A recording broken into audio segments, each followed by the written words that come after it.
Hola, bienvenidos a Observatorio Cotidiano. Soy Fernando Castañeda y hoy vamos a platicar de un tema que quizá es uno de los temas que más ha vulnerado a las democracias y que más ha impactado en la vida política de las naciones contemporáneas, el problema de la desigualdad.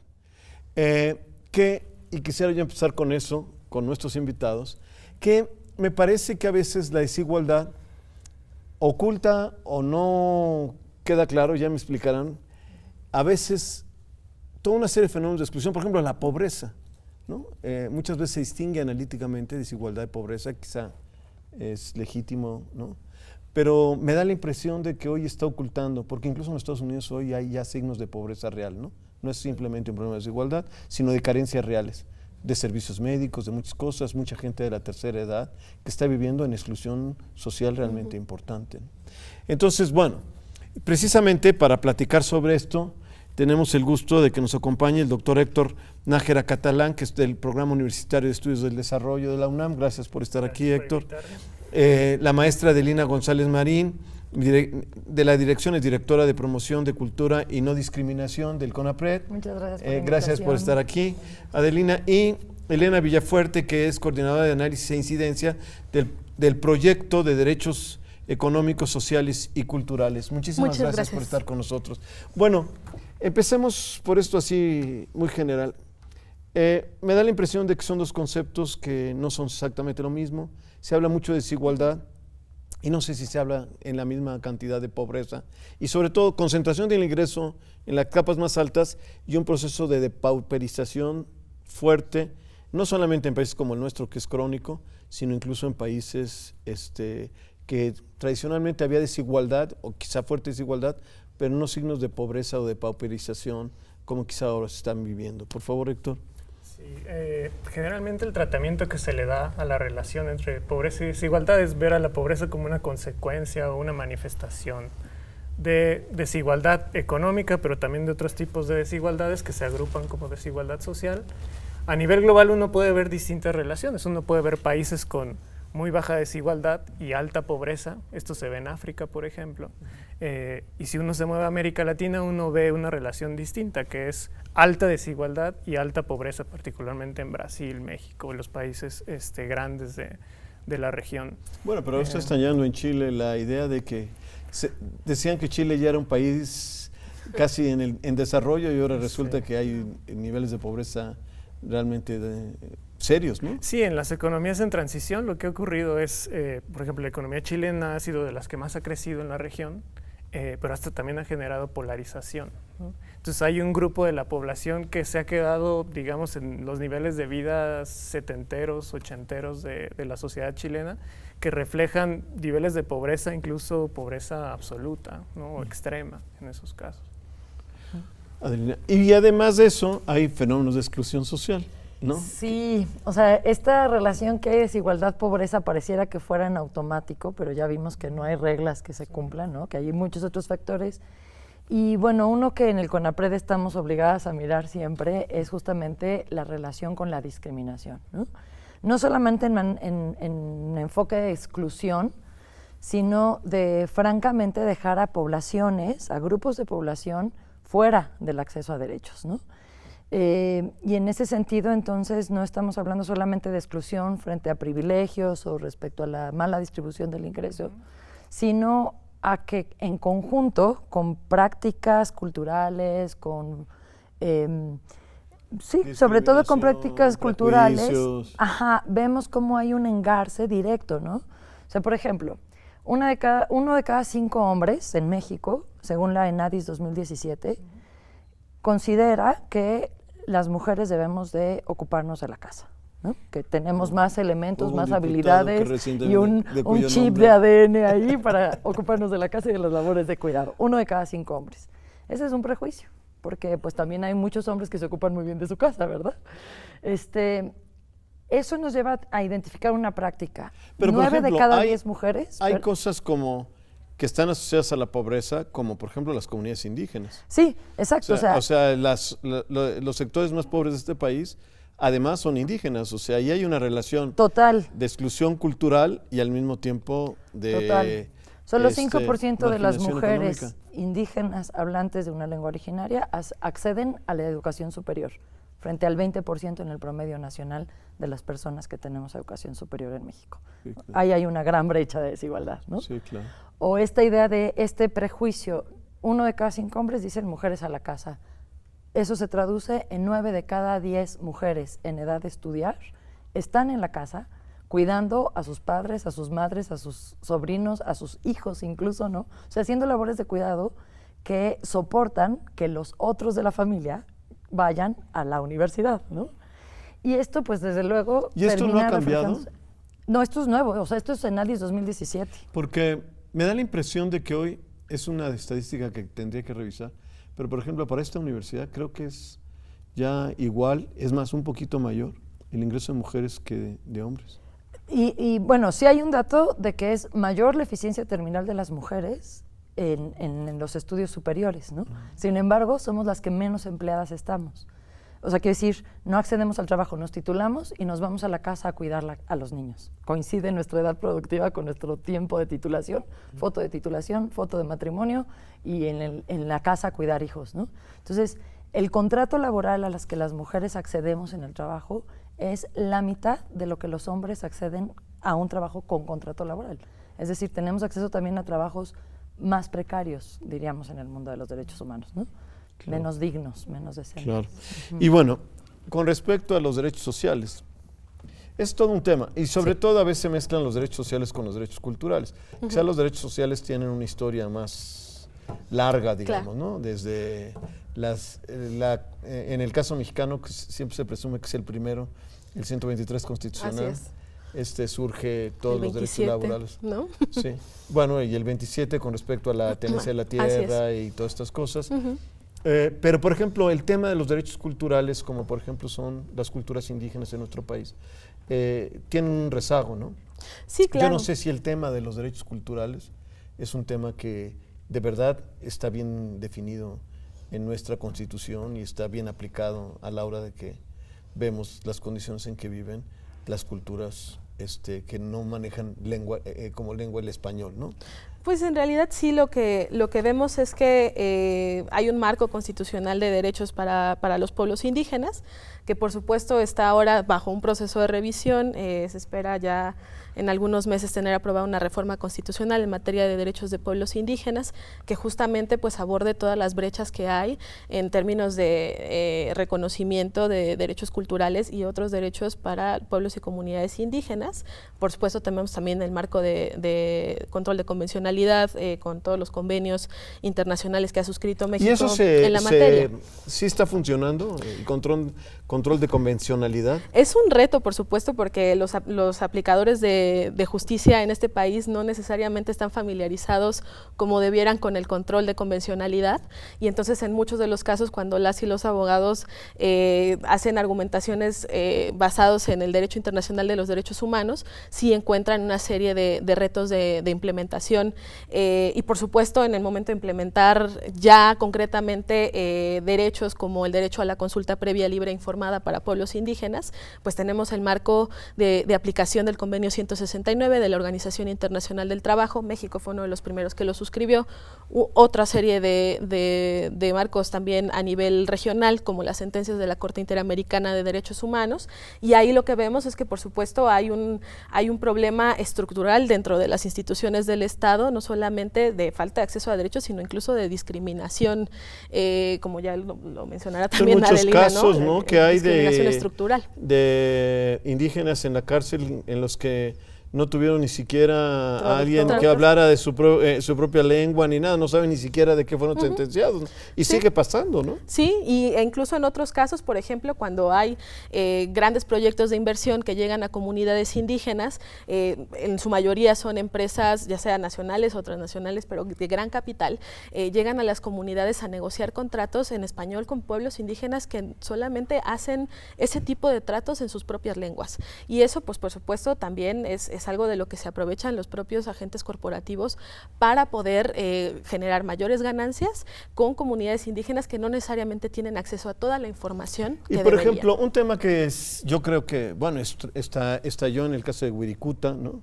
Y que yo creo que está en varios lugares de comunidades indígenas, Sí. es quién decide sobre la tierra, ¿no? Exactamente. Ese yo creo que es un tema muy complicado porque la Constitución dice que lo que está debajo del suelo, ¿no? En el subsuelo, es propiedad de la nación, pero los municipios también son parte de la nación, ¿o no? O sea, y los pueblos indígenas que viven también son parte de la nación. ¿O eso es sinónimo de presidente es el que decide o qué es lo que pasa con eso? Esos son temas muy serios, ¿no? Y están regulados, yo tengo la impresión de que no.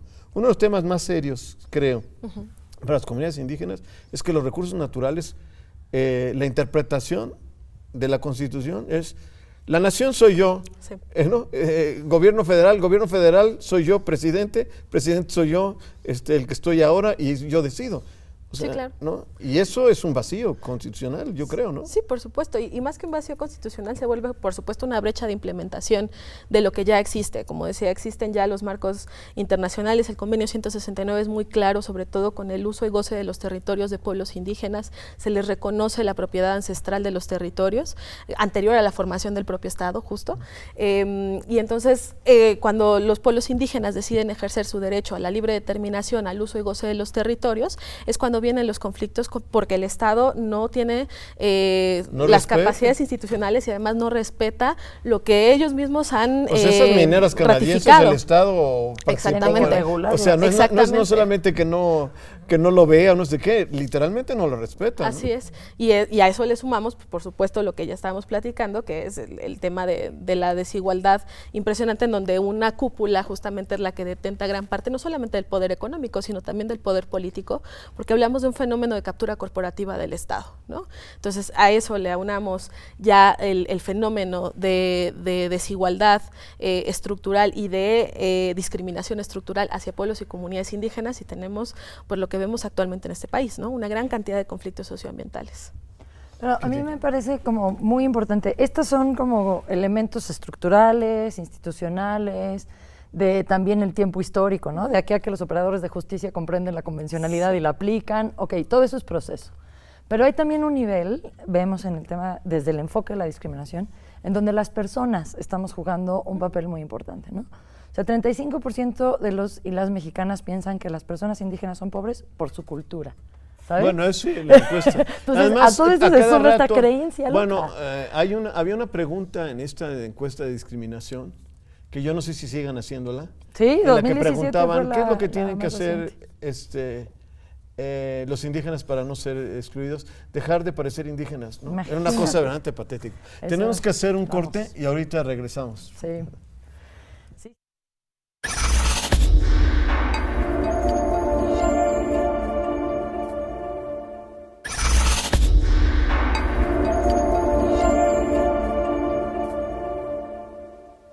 Bueno, pero ¿qué hacemos? Por ejemplo, en el caso de la pobreza. Tenemos años de estar haciendo programas en los que se gasta mucho dinero en asistencia a diferentes sectores. Ahora se han hecho nuevos programas, ¿no? El actual gobierno, el nuevo gobierno, saca nuevos programas. Pero todos consisten en lo mismo, distribuir riqueza. Algunos dicen, no es lo mismo porque aquí sí es para mejorar el empleo, para generar capital humano, etcétera. Pero tengo la impresión de que eso no es cierto, no está funcionando. Y voy a lo siguiente, no voy a hablar de la incompetencia o no competencia del gobierno. El problema de la economía. O sea, el problema es que tenemos una economía que no genera empleos de calidad. Entonces, el gobierno puede gastar todos los millones que quiera en pagar el salario de un trabajador o el darles una beca para X cosa, pero a la larga el empleo que va a adquirir después de todos esos programas va a ser precario, contingente, lo va a perder, ¿no? Menos de un año, ¿no?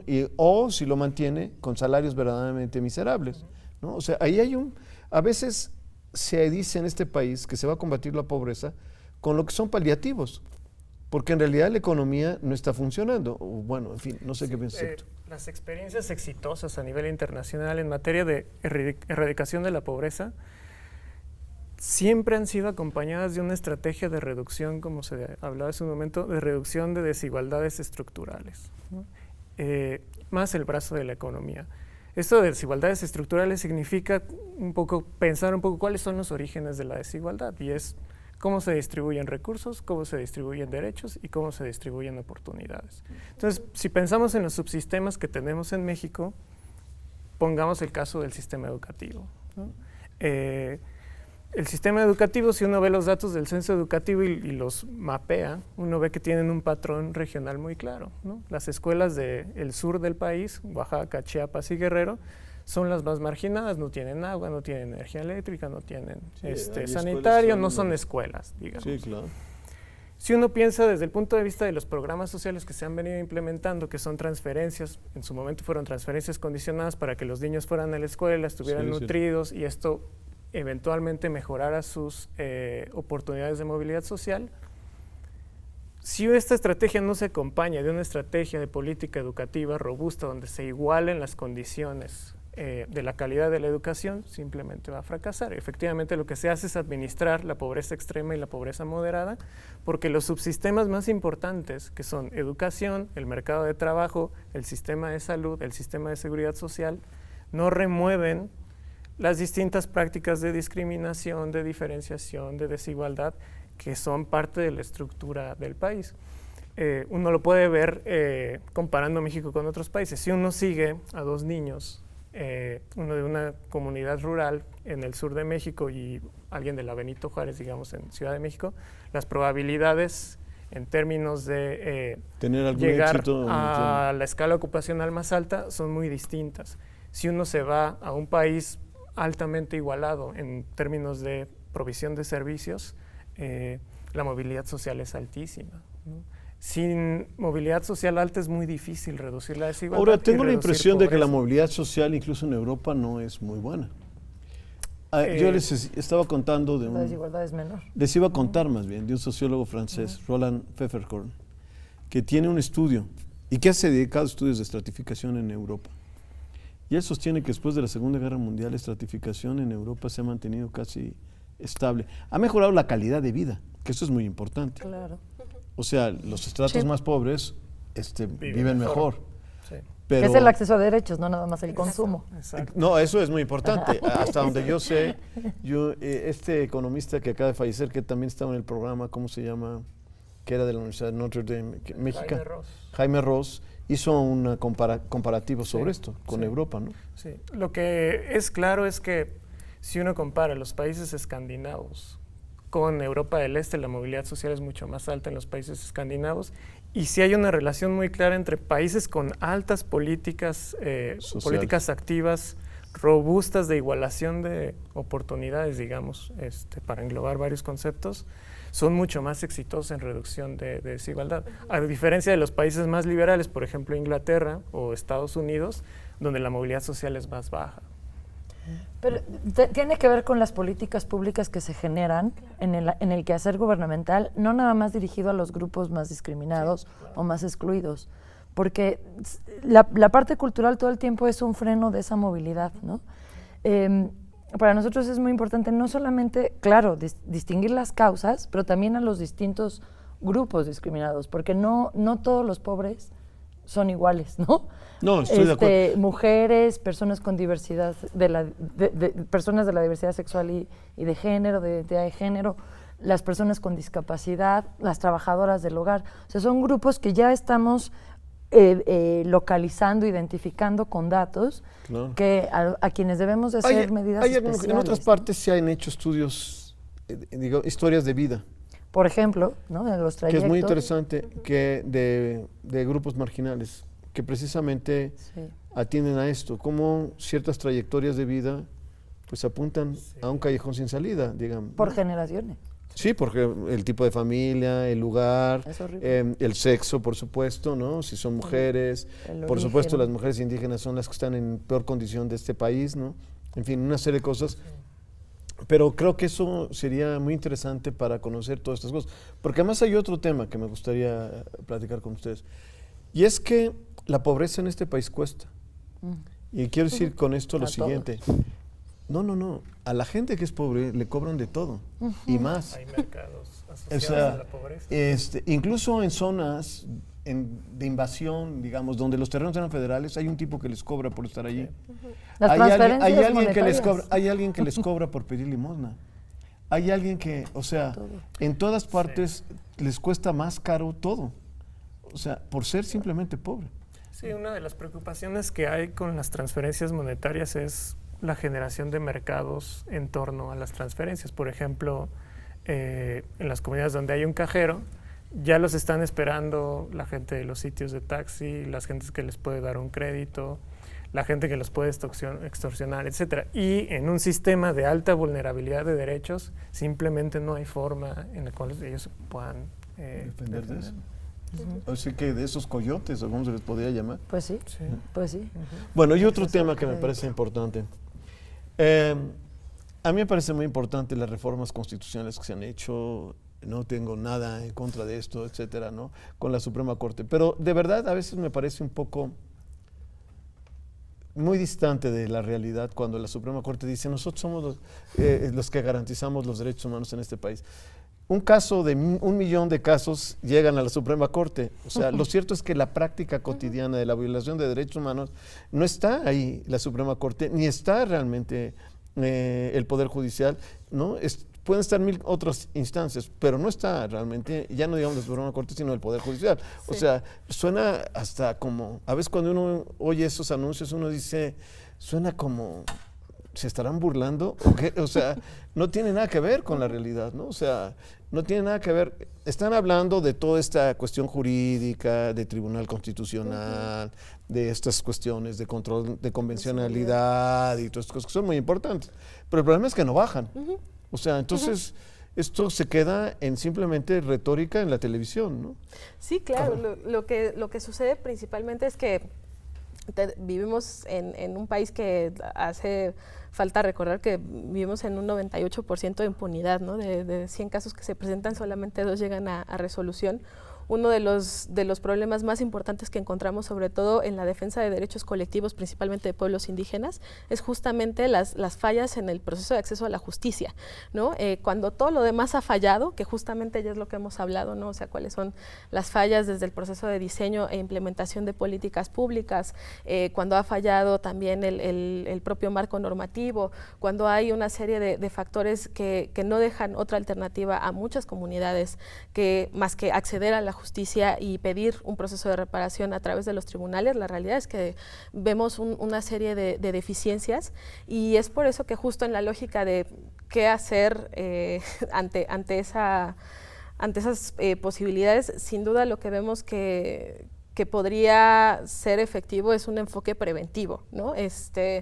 ¿Cómo vemos de primera instancia quiénes son, en el caso muy específico de derechos de pueblos indígenas, principalmente el derecho a la tierra y al territorio, que están siendo vulnerados con distintos proyectos, desde los proyectos impulsados por grandes empresas transnacionales hasta proyectos como el Tren Maya, el Corredor Transísmico y otros que no están tomando en cuenta en absoluto los derechos de los pueblos y comunidades indígenas? ¿Cómo identificamos quiénes son, por ejemplo, las empresas que están detrás de estos proyectos e impulsamos procesos obligatorios de debida diligencia en materia de derechos humanos para evitar que lleguemos al punto en que estas empresas, junto con el Estado, concurran en violaciones y abusos a derechos humanos a estas comunidades? Ya hay obligaciones a nivel internacional en materia de debida diligencia de derechos humanos, específicamente para las empresas. ¿Cómo avanzamos para que ejemplos como los de Francia, Suiza o Alemania, que ya están discutiendo estas obligaciones para las empresas, no solamente para los estados, de respetar derechos humanos, también tengan cabida en México? Y hay herramientas también en nuestra legislación, ¿no? En el CONAPRED, la Secretaría del Trabajo, y en Mujeres promovemos la norma 025 en igualdad laboral y no discriminación, que es como una herramienta para instaurar en el centro de trabajo una cultura de mayor igualdad, de mayor oportunidad, de mayor equilibrio entre las tareas personales, laborales, familiares, que parece mentira, pero sí cambia la cultura de las y los trabajadores, que luego eso llevan a su casa y luego al mercado y a la plaza pública y a la forma en que se relacionan ciudadanamente. Entonces, si tú aprendes en tu trabajo que no te pueden pagar menos, pues vas entonces también a pensarlo respecto a tu trabajadora del hogar. O sea, no inmediatamente, pero sí empiezas a crear el andamiaje cultural de aprendizaje de otras prácticas que generan también otros tratos y combaten los prejuicios. Lamentablemente se nos acabó el tiempo, pero así rápidamente, así brevemente. Una cosa que piensen cada uno de ustedes que hace falta, sí, que esto no se ha hecho o se ha hecho pero mal. Una. Lo diría regulación obligatoria en materia de vida diligencia. ¿De vida? De vida diligencia para empresas. Ok, muy bien. Yo creo que la falta de una política social con una visión universalista, es decir, que no solo garantice acceso para todos, sino misma calidad para todos, misma disponibilidad de servicios para todos. Pues que donde hace falta más se dé más y donde hace falta menos se dé menos, ¿no? Entonces, esta idea de que nadie se quede atrás y nadie se quede afuera es una idea que todas las personas en todos los lugares podemos impulsar desde nuestro propio ámbito de trabajo y realización para que todos nos realicemos como merecemos. Pues muchísimas gracias. Sin duda, es un tema que, además, hay que decirlo, en verdad, o sea, no estoy simplemente haciendo especulación. O sea, hay varios autores que hoy en día se plantean cómo las democracias están siendo vulneradas por ese tema en particular, ¿no? Y esto tiene manifestaciones muy diversas, ¿no? El populismo, muchas cosas. Pero de entrada hay un problema en la que quizá las democracias no han funcionado, que es el problema de cómo resolver el problema de la desigualdad. Sí, los propios zapatistas lo han anunciado, ¿eh? Las grietas del neoliberalismo están ahí, ¿no? Sí. Sí. Bueno, pues les agradezco muchísimo. Gracias. Y espero verlos pronto otra vez aquí Muchas discutiendo. gracias. Muchísimas gracias. Muchas gracias. Gracias.